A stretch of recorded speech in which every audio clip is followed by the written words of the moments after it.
para aliviar rápidamente ese malestar estomacal, dolor de cabeza, producidos por las tensiones del trabajo diario.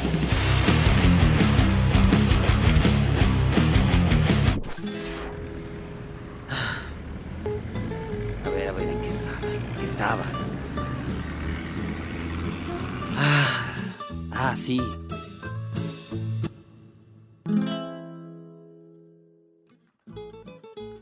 ¿Por qué necesitan demostrar que saben mucho, aunque no sepan nada, muchachos?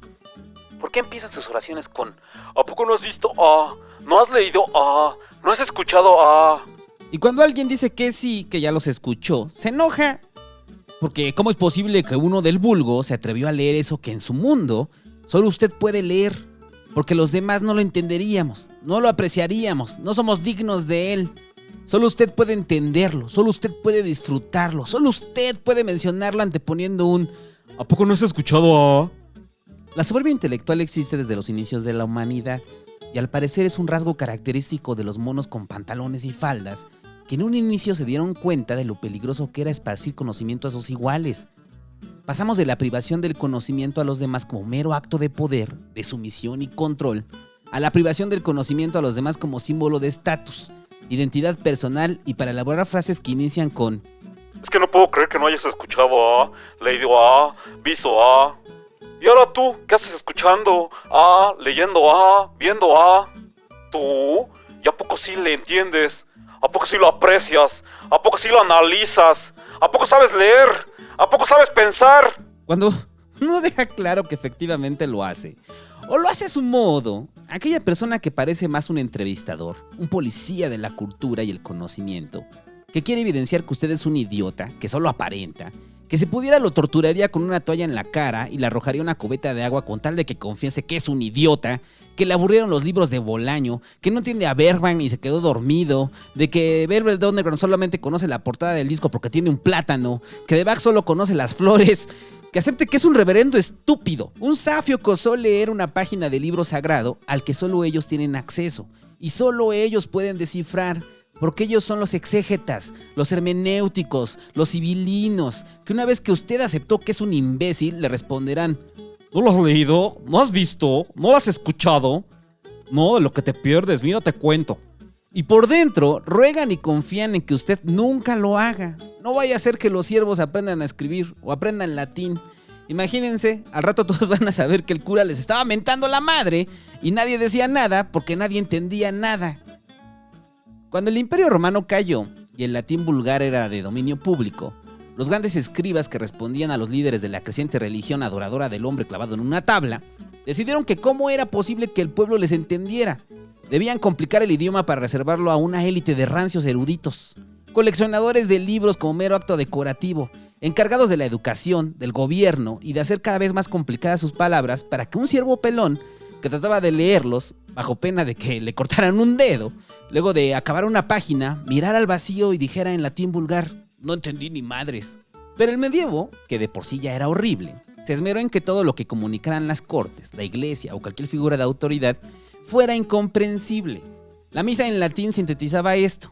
Era obligatorio que fuera a escuchar algo que no entendía, que no podía entender y que si osaba entender le cortaban un dedo. Necesitaban una audiencia pasiva que los vanagloriara por usar un lenguaje que ellos no podían comprender. Necesitaban un grupo de gente simulando entender o jugando a que entendían. La misa en latín era el equivalente a ese concierto de música progresiva con caracoles y una señora gritando que usted no entiende. O esa exposición de arte contemporáneo con plastas de colores aleatorias que simula encontrarle patrones. O ese recital de poesía que de todas las palabras que se dijeron solo le encontró sentido a la caca. Así como aquellos patriarcas que no querían ser entendidos, porque quizás si la gente hubiera entendido, llegarían a la conclusión de que lo que hacían era contrario a lo que predicaban, así como ellos necesitaban una masa aplaudidora por miedo a que les cortaran un dedo. Así varias personas, no digo intelectuales, porque no necesariamente lo son, necesitan una masa aplaudidora por miedo a evidenciar que no saben, que no entienden, que aunque ven al emperador desnudo, mejor se toman una foto del evento en lugar de mirarle sus nalgas peludas deambular por la sala. Era la pedantería de la letra sagrada como una forma de incomunicación, donde solo algunos tenían acceso y de esos solo algunos podían entenderle y de esos solo algunos podían comunicarlo y de esos solo algunos podían escribirlo y de esos solo queda uno. Y escribió puto el que lo lea, porque fue lo único que genuinamente pudo escribir después de no entender realmente nada. Los egipcios se encargaban de hacer más complicados los jeroglíficos, ahora poniendo el doble de pájaros, o un pájaro con una serpiente y dos sujetos bailando, para que la carrera de escriba fuera más inaccesible y por ende solo unos cuantos del vulgo se garantizaran un lugar contando cuántos muertos hubo en Pelucio por culpa de los pinches gatos. Nota al pie y comercial. Esa referencia es del podcast de Mi Gato Me Das Ideas exclusivo de Patreon. Los chinos, al igual que los egipcios, tomaron elementos de la vida animal para los primeros ideogramas. Veían en la naturaleza los símbolos de la comunicación, veían en los elementos la forma de representarlos y en el hombre su misma representación. El primer pictograma chino que representa al hombre es un monito de palitos, así como los de la primaria, que usted dibujaba en su cuaderno ensangrentados, en llamas, disparándose con pistolas o llorando. Por cierto, si hacía eso, vaya terapia.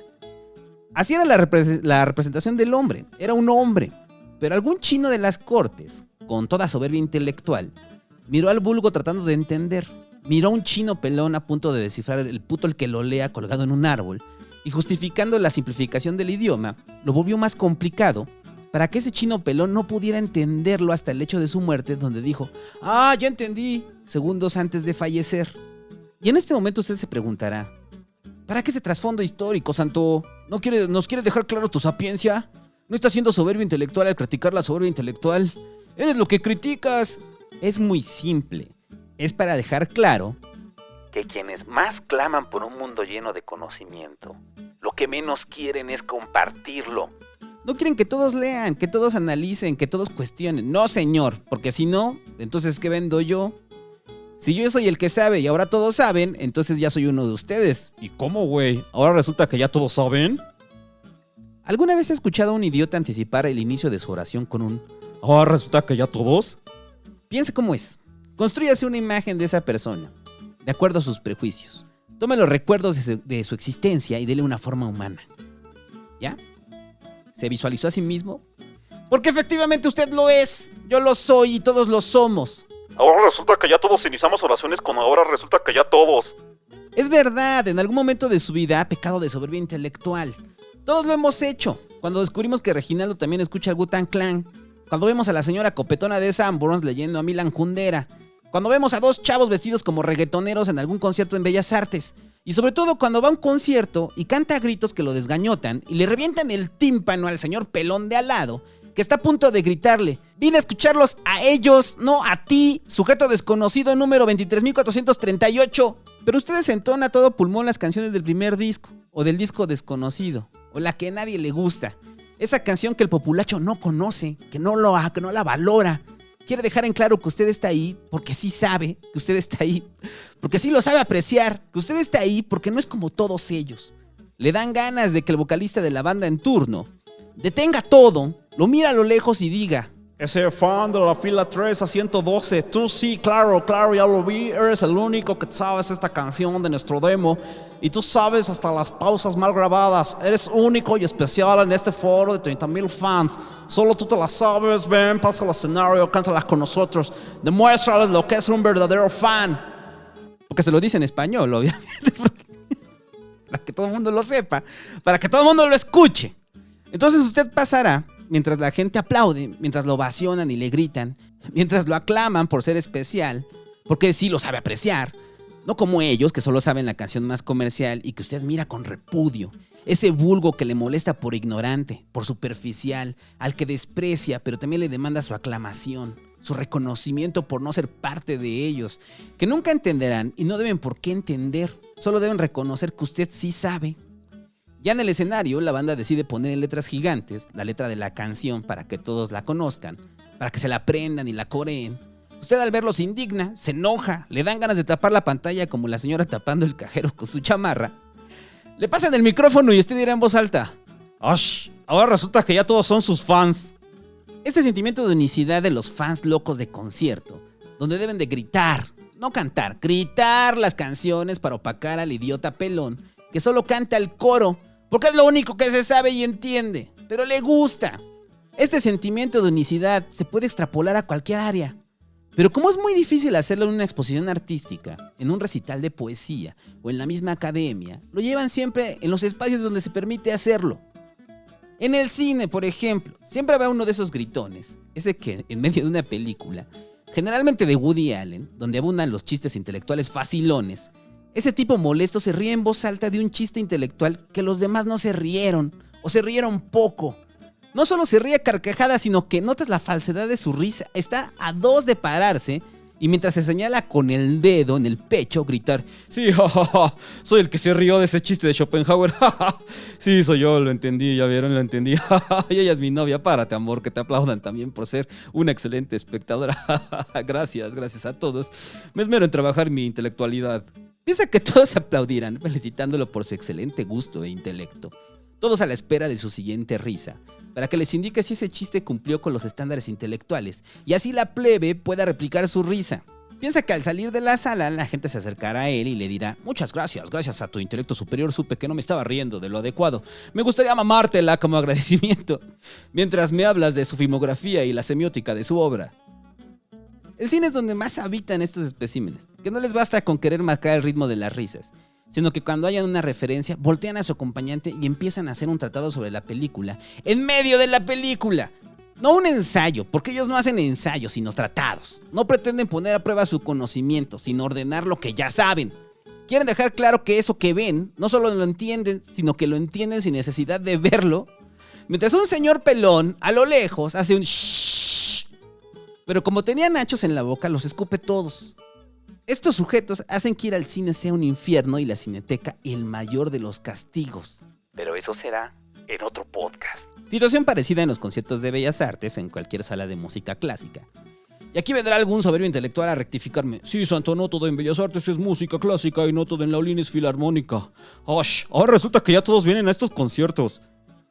En este tipo de conciertos existen dos grupos de personas: los que van por primera vez, o que los invitaron, o son asistentes casuales, o que simplemente les dio curiosidad. Van, se meten en una ópera italiana que afortunadamente tiene subtítulos en una pantalla LED. Pero como no saben y no tienen nada de malo que no sepan porque nunca habían ido, aplauden cuando todavía no acaba un movimiento, o aplauden en medio de un acto, sin saber que hay un código escrito por un cenáculo invisible de idiotas pedantes, quienes se asumen con más derechos de público por las veces que han ido ahí. Esos mismos idiotas que gritarán "shh, shh", a quien genuinamente le entusiasmó esa parte de la obra. O sea, que es distinto al idiota que está en el cine, que está hablando en medio de la película. Así esa persona se avergüenza de su falta de cultura, regresará a sentarse como niño regañado y ahora esperará que el sumo sacerdote cultural le indique cuándo aplaudir, cuándo emocionarse, cuándo reírse. Y una vez que lo domine, como niño maltratado, llegará su turno de maltratar a otros y gritarles "shh, shh". ¡Osh! Ahora resulta que ya todos saben cuándo aplaudir. Hay reglas implícitas que, al igual que las misas en latín, solo las conocen un grupo de trepadores intelectuales, que las utilizarán para señalar a quienes osen robarse su conocimiento. Quien ya conoce la obra es el primero en indicar a los demás cuándo aplaudir y generalmente la antecede de un grito de ¡bravo! En ese momento, la plétora de aspirantes a soberbios intelectuales lo arremedan, como guajolotes. Uno grita y los demás hacen ¡Bú! Es ahí que la gente común entiende cuándo aplaudir. Hay veces que hasta se pelean el grito de ¡bravo! En serio, se lo pelean. Se pelean el derecho a ser el primero en señalar cuándo acaba, cuándo aplaudir. Vaya y se dará cuenta cómo varios suenan y compiten como espermatozoides para ser el primero en terminar de apreciar la obra. En su mente sueñan que les aplauden de la misma forma. Oh, gracias por su reconocimiento. A mí como espectador, en serio, valoro mucho mi trabajo de indicarles cómo están equivocados. Mi buen gusto e intelecto me ha permitido colocarme como el primero en gritar. Rompí récord, solo fueron 10 centésimas de segundo menos que el recital de la semana pasada.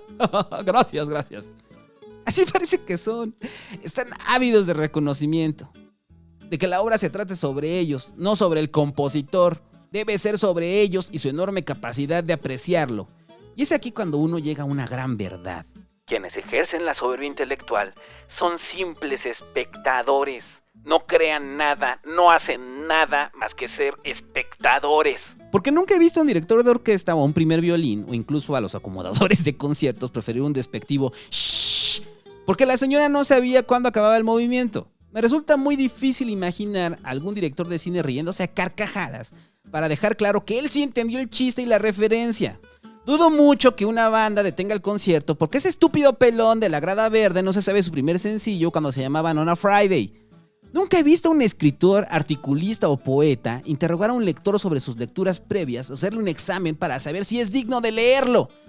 Aunque no, la verdad sí hay algunos así, pero son los menos y son los más irrelevantes. Los que ejercen la soberbia intelectual son espectadores o creadores mediocres, o mejor dicho, fans locos, que a falta de un talento, en ausencia de algo que decir o expresar, presumen y enseñan a apreciar lo que otros crearon, lo que otros pensaron, lo que ellos no hicieron y no harán. Son como conductores de programas de chismes y telenovelas, pero en su contraparte intelectual. No aportan nada, no crean nada y de paso critican a aquellos que no saben apreciar lo que ellos aprecian, pero que no quieren que los otros aprecien porque si no, entonces, ¿qué aprecian? Desprecian al vulgo porque les recuerda inevitablemente que mientras no creen algo lo suficientemente relevante para hacerse de su séquito de idiotas que hablarán de ellos con un ¿a poco no has leído o visto o escuchado Mientras no lo tengan, están de este lado de la cerca, donde todos somos espectadores, irrelevantes, consumidores más que productores. Somos casi el 99% de la humanidad. Ahora resulta que ya todos son consumidores de contenido. ¡Sí, idiota! ¡Sí lo somos! Los que ejercen la soberbia intelectual son como Bob Patiño, tanto en la expresión como en la conducta y algunos físicamente. Exactamente así, están enojados con aquellos que logran el reconocimiento sin ser complejos, sin proponérselo. Aquellos que solo hacen lo que disfrutan y obtienen éxito.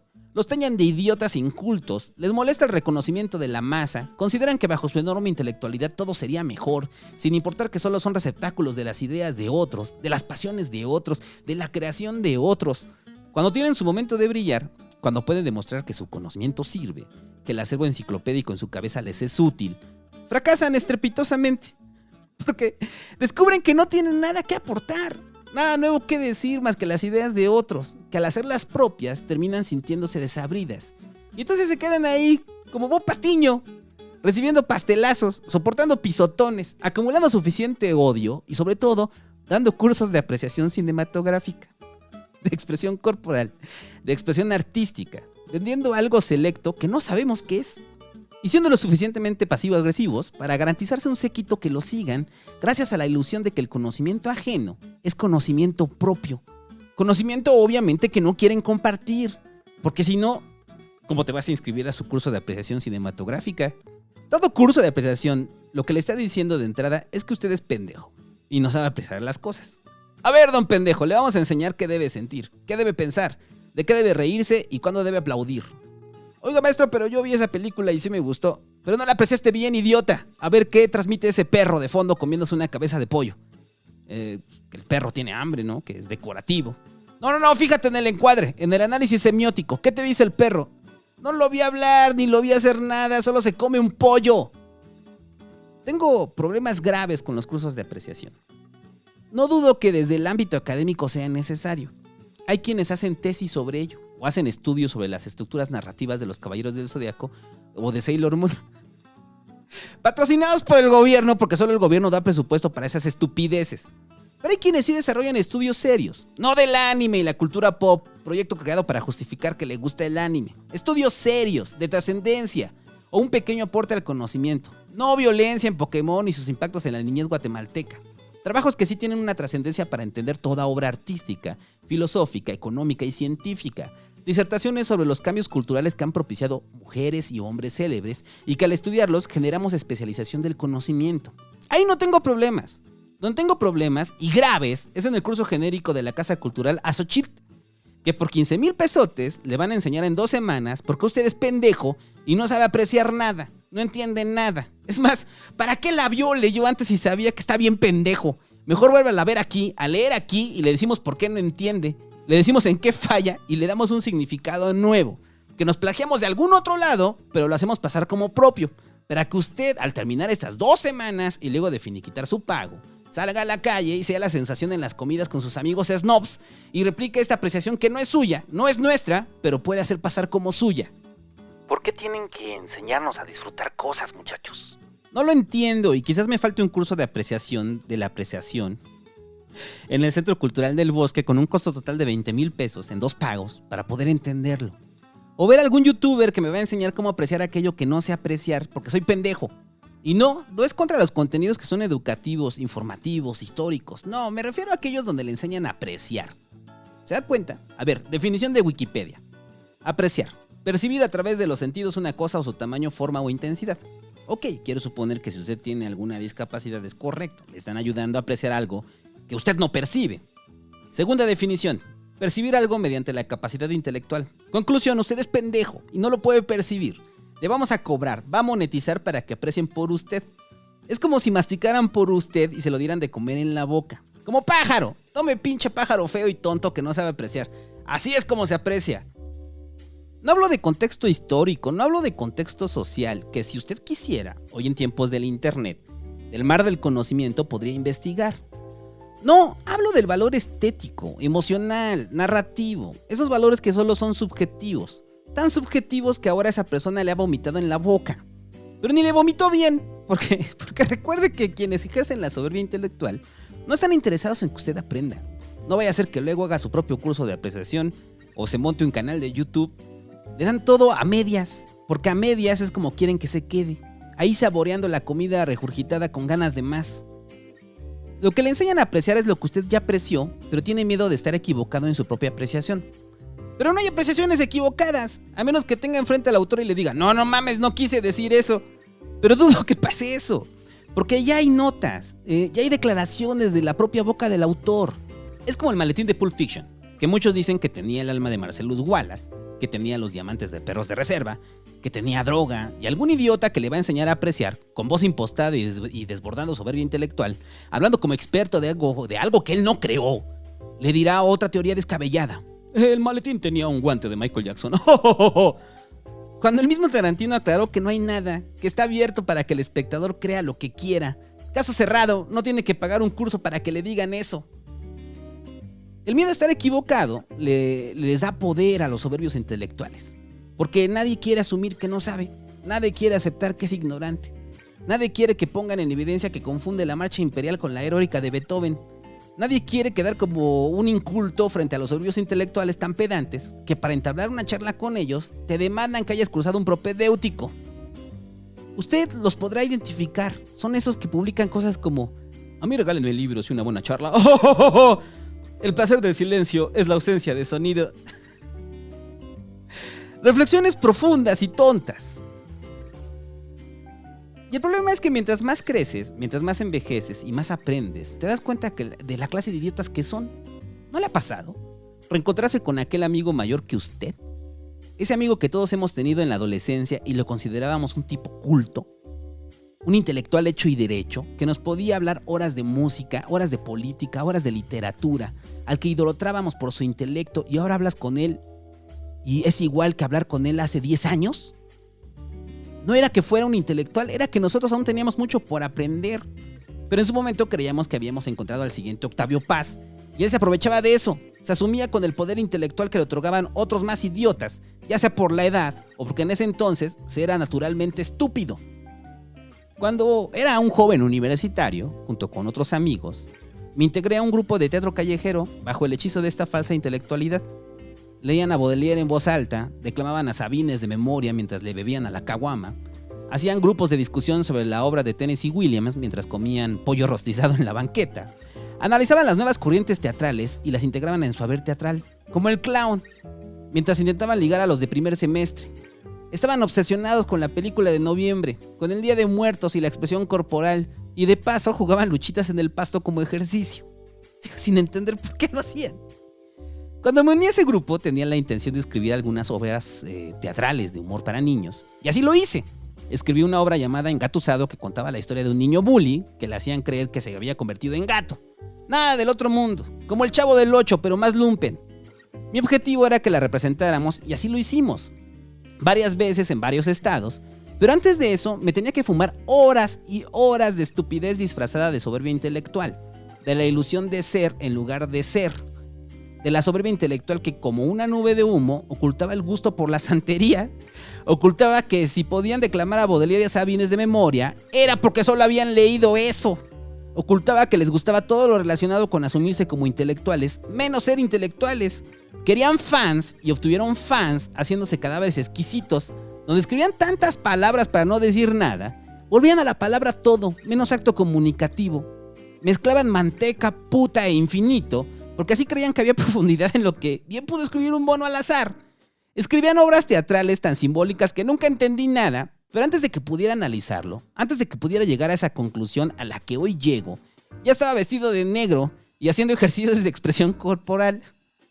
Actuando con unas comillas gigantes, porque no actuaba, solo me movía por el escenario y ni siquiera sabía qué era.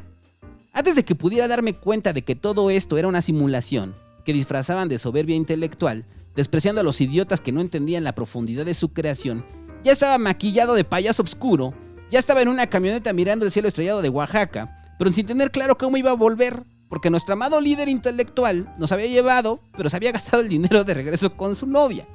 Antes de que descubriera que hacían pasar conocimientos universales como propios, ya estaba dando talleres de apreciación cinematográfica en Guanajuato. Talleres a los que nadie iba, porque nadie le interesaba, y yo culpaba al vulgo de su propia ignorancia, por no querer que yo les enseñara a apreciar lo que ellos no podían apreciar, porque no querían escucharme hablar sobre algo que yo no hice, pero que asumía que lo entendía mejor que el autor.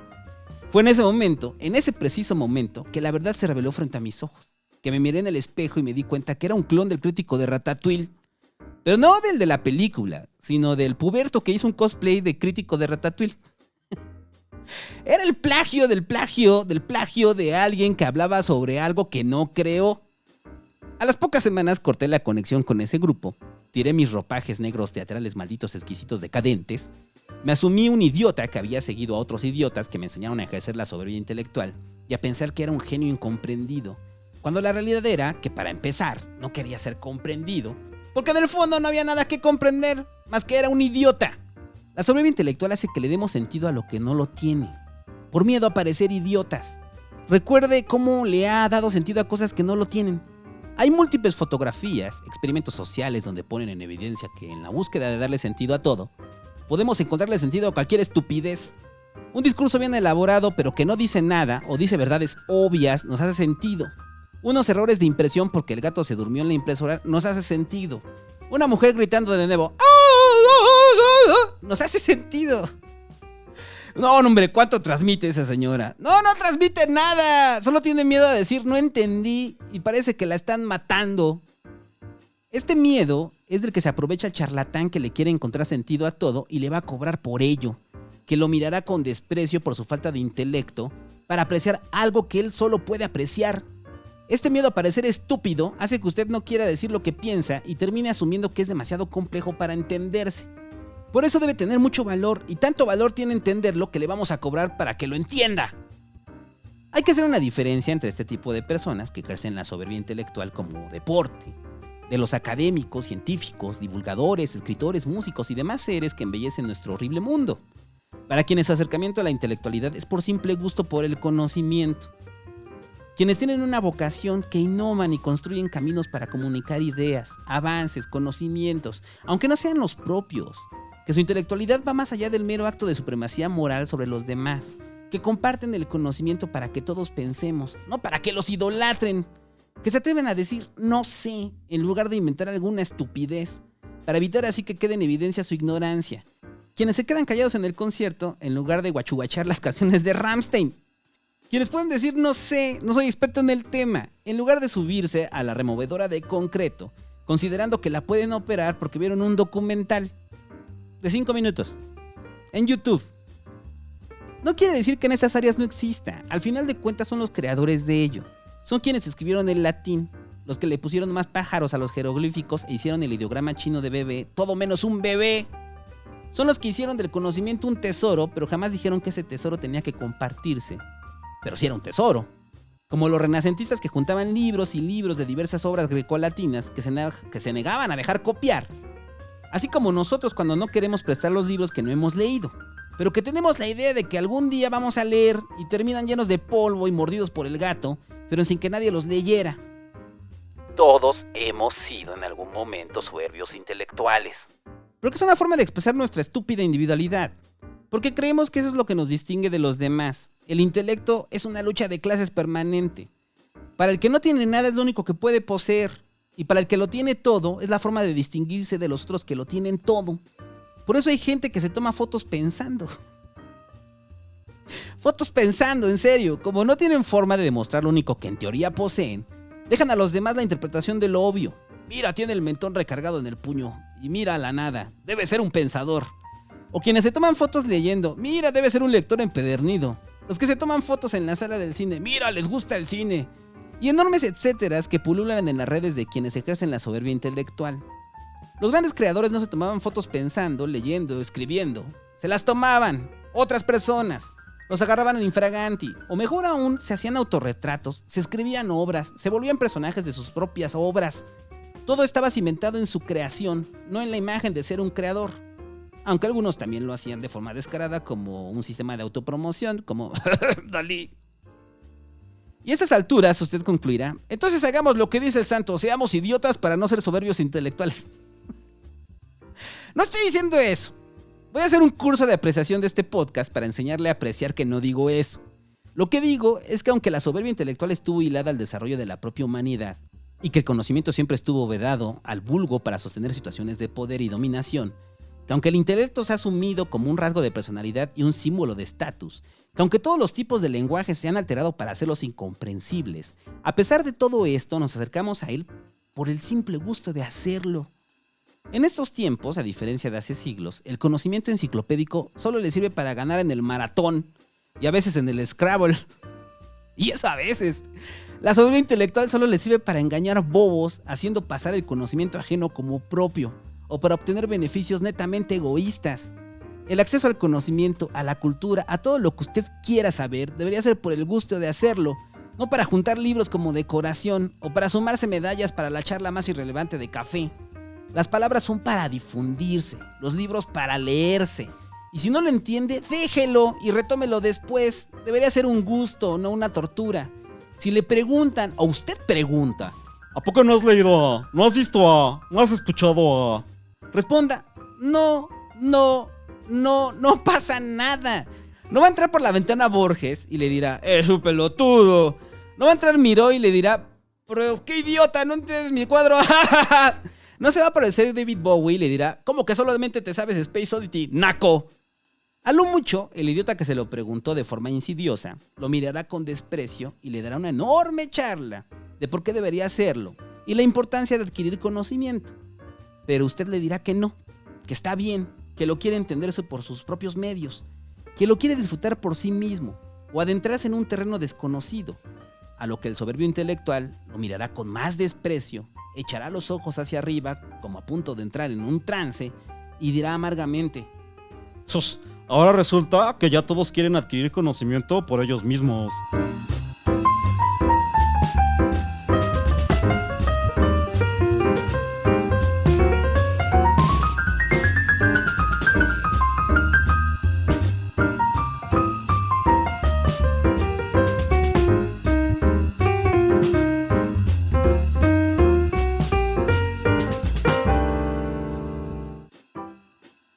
gracias a todos los que han apoyado en Patreon, muchachos. Este programa es traído gracias a los nuevos donadores de febrero.